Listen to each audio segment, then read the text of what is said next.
up, everyone? Today we're doing the most ambitious crossover since I decided to tackle this video. We're taking the Straw Hat Pirates from One Piece and assigning each of them to a Lantern Corps from DC Comics.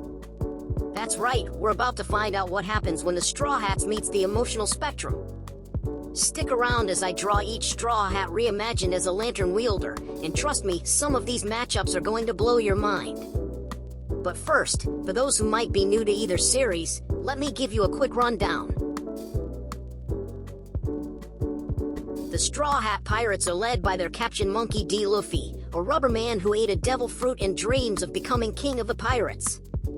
His crew is a wild collection of misfits, outcasts, and dreamers, each with their own tragic backstory and impossible dream.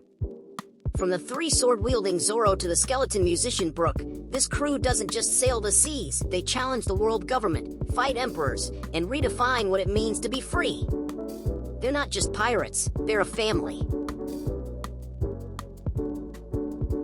The Lantern Corps are organizations from DC Comics, each powered by a different emotion on the emotional spectrum.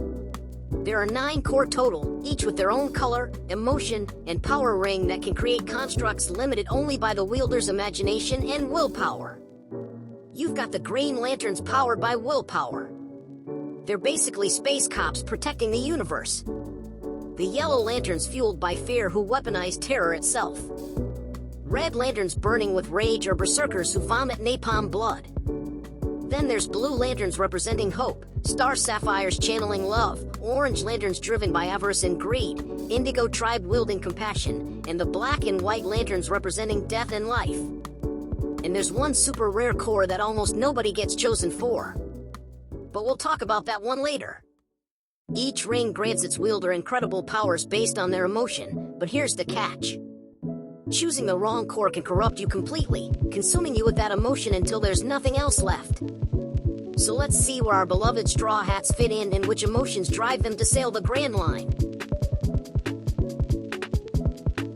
Let us begin with the first mate himself, Pirate Hunter Roronoa Zoro. This man's entire character is built on his iron determination to become the world's greatest swordsman, a promise he made to his dead friend Kuina that he refuses to break no matter what stands in his way.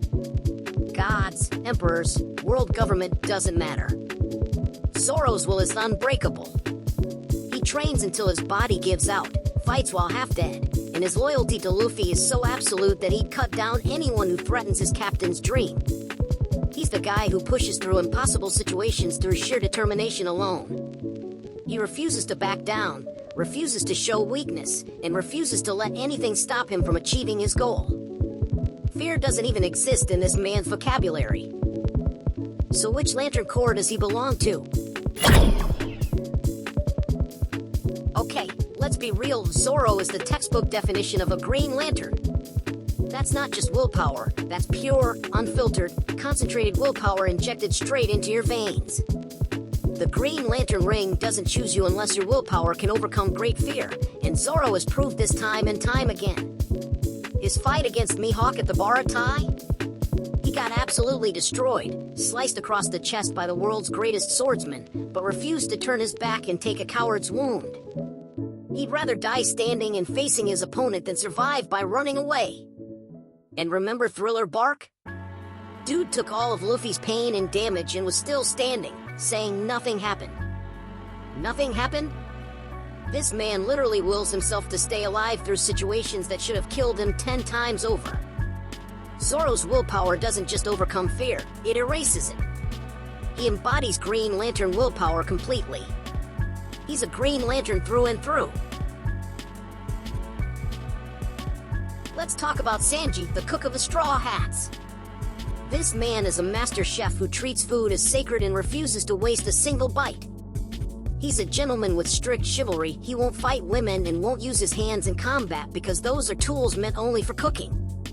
His fighting style is literally setting himself on fire with dyeable jam and ifrit jam, flaming kicks that burn hotter than most fire users.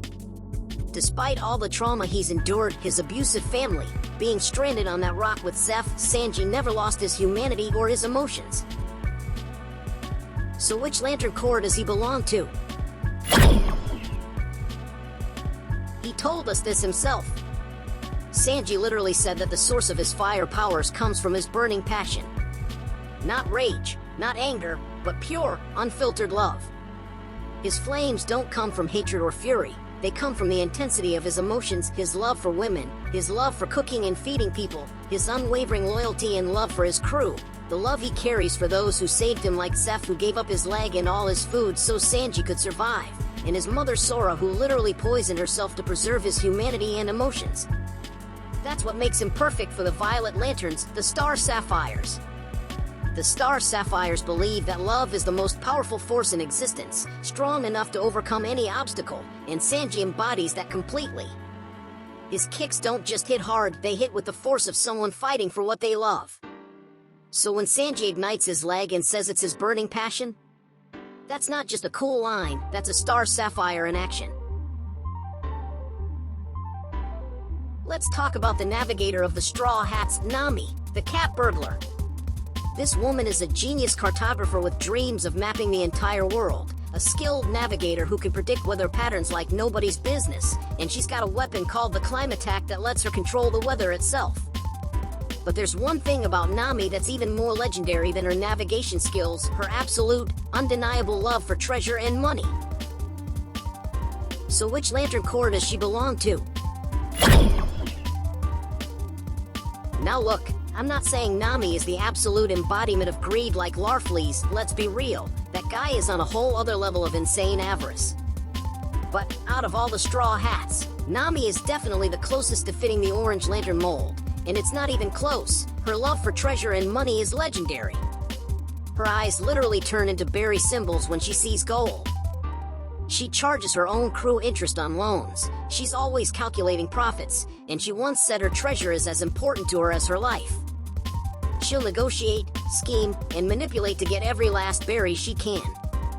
Her entire childhood was spent stealing to buy back her village from Arlong, and even after being freed from that burden, her love for treasure never went away. The Orange Lanterns are powered by greed and the desire to possess everything, and while Nami's greed comes from a place of trauma and wanting security, it's still very much there. Plus, her color scheme is literally orange, her hair, her outfits, her whole aesthetic screams it. So yeah, while she might not be hoarding entire planets like Larfleeze, Nami is absolutely the Straw Hat who'd rock that orange ring. Next up is the musician of the Straw Hats, Brook, the Soul King. This guy is literally a walking, talking skeleton. No organs, no flesh, no blood, just bones held together by devil fruit powers and sheer determination to fulfill his promise to Laboon. He ate the revive fruit, which gave his soul the ability to return to his body after death. But here's the thing, Brook died. He literally died in battle with his crew, his soul left his body, and he spent an entire year as a soul wandering around the Florian Triangle trying to find his skeleton in the fog. By the time he found his body, all that was left were bones. He's experienced death more intimately than any other Straw Hat. He's lived it, died through it, and came back from it. He even jokes about it constantly, I'm already dead. Yo ho ho ho. So which Lantern Corps does he belong to? Brook being a Black Lantern might be the most perfect match on the entire list because he literally meets the main requirement. See, the Black Lantern Corps doesn't just choose anyone, you have to have died and been brought back to life to be selected by a black ring. And Brook fulfilled the exact condition needed. In DC lore, black rings seek out the deceased and reanimate them, and Brook is already a reanimated skeleton. The Black Lantern Corps represents death on the emotional spectrum, and Brook is death personified. Brook doesn't just fit the Black Lantern aesthetic, he literally qualifies for the Corps by meeting their resurrection requirement. It's too perfect. Now let's talk about the sniper of the Straw Hats, God Usopp himself. This guy is the most human member of the crew. He's not a monster like Luffy or Zoro, he's just a regular guy with incredible aim, creativity, and a talent for telling tall tales. He experiences genuine terror in almost every battle, but here's what makes Usopp special, he pushes through that fear anyway and has learned to turn it into his greatest weapon. So which Lantern Corps does he belong to? Usopp knows fear, both feeling it and weaponizing it. Yellow Lanterns understand fear so deeply that they can use it as a weapon, and that's exactly what Usopp does.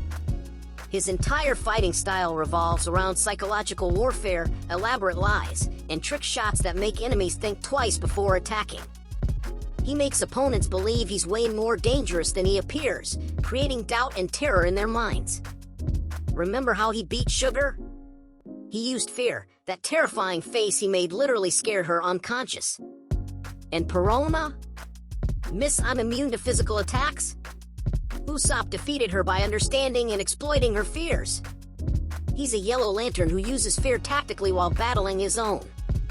But here's the thing, Usopp's dream is to become a brave warrior of the sea, and when he finally achieves that dream, when he conquers his fear completely, that's when he'll be worthy of a Green Lantern ring. He'll graduate from yellow to green, from wielding fear to embodying pure willpower. But until that day comes, yellow is where Usopp shines brightest. Now let's talk about the shipwright of the Straw Hats, the Super Franky. This guy is a cyborg who runs on cola and builds incredible machines with his bare hands. He's flamboyant, loud, and unapologetically himself, always striking poses and shouting super. He's got lasers, rockets, and weapons built into his body, and he uses all of it to protect his crew and build the ships of his dreams. So which Lantern Corps does he belong to? Super Willpower. This guy literally rebuilt himself into a cyborg after getting hit by a sea train. Most people would have died, but Franky turned himself into a weapon using scraps. Beneath that eccentric exterior is a man carrying the weight of his mentor Tom's legacy. Tom taught him that the ships you build aren't good or evil, it's what people do with them that matters. Franky builds dream ships and pours his heart and soul into every creation. He protected his Franky family in Water 7 like they were his own children, and when the Straw Hats needed him, he made the painful choice to leave everything behind to join them and build the ship that would carry the future Pirate King. Green Lanterns create constructs from imagination and willpower, and Franky builds things with his hands, and he's a Green Lantern who constructs with metal instead of light. His refusal to give up on his dream ships, his loyalty to Tom's legacy, his decision to join the crew, all pure willpower. And his fight with Senior Pink? That was a battle of pure, stubborn, masculine willpower, two men tanking each other's hardest hits without dodging or blocking. That's Green Lantern energy, the willpower to stand your ground no matter what and never give up on what you believe in. Super Green Lantern. Now let's talk about the helmsman of the Straw Hats, the Knight of the Sea, JINBE. This fishman is a former warlord and a master of fishman karate, one of the most respected figures in the ocean. He's calm, wise, and steady, the voice of reason when emotions run high. He's the oldest member of the crew and carries himself with the dignity and experience of someone who's seen it all. So which Lantern Corps does he belong to? JINBE represents hope for peace between humans and fishmen. Blue Lanterns are all about hope conquering despair, and JINBE embodies that completely. He's seen the worst of what humans and fishmen can do to each other, the slavery, the hatred, the centuries of oppression and violence. He watched his heroes Queen Otohime and Fisher Tiger fight and die for their dreams. He's experienced loss, betrayal, and despair firsthand. But through it all, JINBE never gave up on believing in a better future. His entire character is about believing in a better future and working toward it despite everything. He carries the hope that Queen Otohime and Fisher Tiger fought for, his hope for a day when fishmen can finally live under the sun without fear or discrimination. And he gave hope to Luffy when it mattered most. When Ace died and Luffy was completely shattered, drowning in despair, it was JINBE who stayed by his side, who pulled him back from the brink by asking him to remember what he still has left, his crew, his nakama, his dream. JINBE literally became the embodiment of hope for Luffy when he needed it most. He's the steady presence that believes everything will work out, that one day, fishmen children will play freely under the sunlight alongside human children. He's the embodiment of all will be well, which is the Blue Lantern motto. Classic Blue Lantern through and through. Now let's talk about the Doctor of the Straw Hats, Tony Chopper. This adorable reindeer ate the human fruit and became the crew's lifeline. He's small, he's cute, he gets flustered when you compliment him, even though he loves it. But don't let that fool you. Chopper is a brilliant doctor with an unshakable determination to save lives. He's the one who patches everyone up after battles, who researches cures for impossible diseases, who refuses to let anyone die on his watch. He studied medicine, created his own transformations with the rumble ball, and constantly pushes himself to become a better doctor so he can protect his crew. So which Lantern Corps does he belong to? Chopper embodies hope in its purest form. He studied under Dr. Kureha, one of the greatest doctors alive, but his real inspiration was Dr. Hiruluk, a quack doctor who believed that there's no disease that can't be cured, that even a country's heart can be healed with the right medicine. Hiruluk taught Chopper that being a doctor means never giving up on your patients, no matter how hopeless things seem. Chopper carries that lesson with him every single day. Blue Lanterns believe that all will be well, and Chopper embodies that philosophy with every fiber of his being. His dream is to be a doctor who can cure any illness, to be a cure-all medicine that can save everyone. That's hope in its most powerful form, the belief that no disease is incurable, that no one is beyond saving. Plus, Blue Lanterns are supportive and strengthen others around them, just like Chopper supports and heals the crew. He gives them hope that they'll survive the next battle. Chopper is hope. Now let's talk about the archaeologist of the Straw Hats, Nico Robin, the Devil Child. This woman is a scholar, a historian, and the only person in the world who can read the ancient poneglyphs. She's calm, mysterious, and often says the darkest things with a straight face. Robin has lived a life of running and hiding, always staying in the shadows, never truly belonging anywhere until she found the Straw Hats. So which Lantern Corps does she belong to?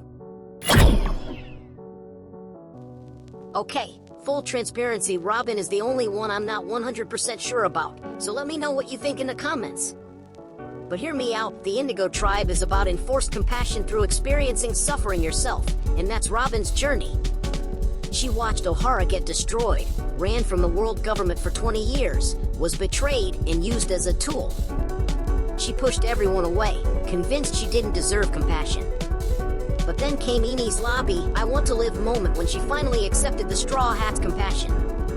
Now she shows that same compassion to others. Her desire to preserve history isn't just academic, it's compassion for humanity's story, for silenced voices and erased truths. And here's what sold me, the Indigo Tribe Oath is the only Lantern Oath spoken in an ancient, unknown language we can't understand, just like the poneglyphs that only Robin can read. They carry the weight of understanding suffering. But maybe I'm wrong? Drop your Robin pics in the comments. Last but not the least, the captain of the Straw Hats, Monkey D. Luffy. This rubber man ate the gum-gum fruit and set out to become king of the pirates with nothing but a straw hat and a dream. Luffy is pure chaos and freedom personified. He doesn't care about rules, doesn't care about impossible odds, and he definitely doesn't care what anyone thinks is realistic. He punches celestial dragons in the face, declares war on the world government, and challenges emperors without a second thought. But what really defines Luffy isn't his strength, it's his ability to make people smile, to bring joy and freedom wherever he goes. He turns enemies into friends, he makes people believe in their dreams again, and he fights with this infectious happiness that makes even the darkest situations feel lighter. And then we saw Gear 5, his awakening as Sun God Nika, and everything became clear. Luffy doesn't just fight to win, he fights like it's the most fun thing in the world, turning battlefields into cartoons and making the impossible look easy. So which Lantern Corps does he belong to? Now, Green Lantern would be the obvious fit, right? The man's willpower is absolutely insane, he never gives up, never backs down, and pushes through impossible odds through sheer determination. I would have been completely fine putting him in green. Until we saw his awakening as Sun God Nika. Everything changed with Gear 5. See, there's actually a Gold Lantern Corps in the comics whose emotion is pure, unbridled joy. The Gold Lanterns don't just fight with joy, they embody it, they spread it. And who else but Joy Boy himself could possibly fit that description? Luffy's Gear 5 is about fighting with a smile, making the impossible feel fun. The Gold Lantern Corps represents the purest positive emotion, and Luffy as Nika is literally the warrior of liberation and joy. And just imagine the crazy things Luffy would create with a gold lantern ring in his wild imagination. Giant meat constructs, rubber bounce house battle arenas, cartoon hammers the size of islands, the chaos would be glorious. Green Lantern Luffy would have been cool, but Gold Lantern of Joy, Joy Boy? That's perfect! He has the power to make people believe in joy and freedom again. And that's it! Those are my picks for which Lantern Corps each Straw Hat belongs to. So what do you think? Do you agree with my choices, or would you have put them in different corps? I'm especially curious about Robin. Let me know in the comments if you think Indigo Tribe is the right fit or if there's a better option. Should I do more One Piece characters as Lanterns, the Admirals, Yonko, Warlords? Or take this concept to other anime series? Drop your suggestions in the comments. If you enjoyed this video, smash that like button and subscribe for more crossover content and art. Thanks for watching, and I'll see you guys later. Peace!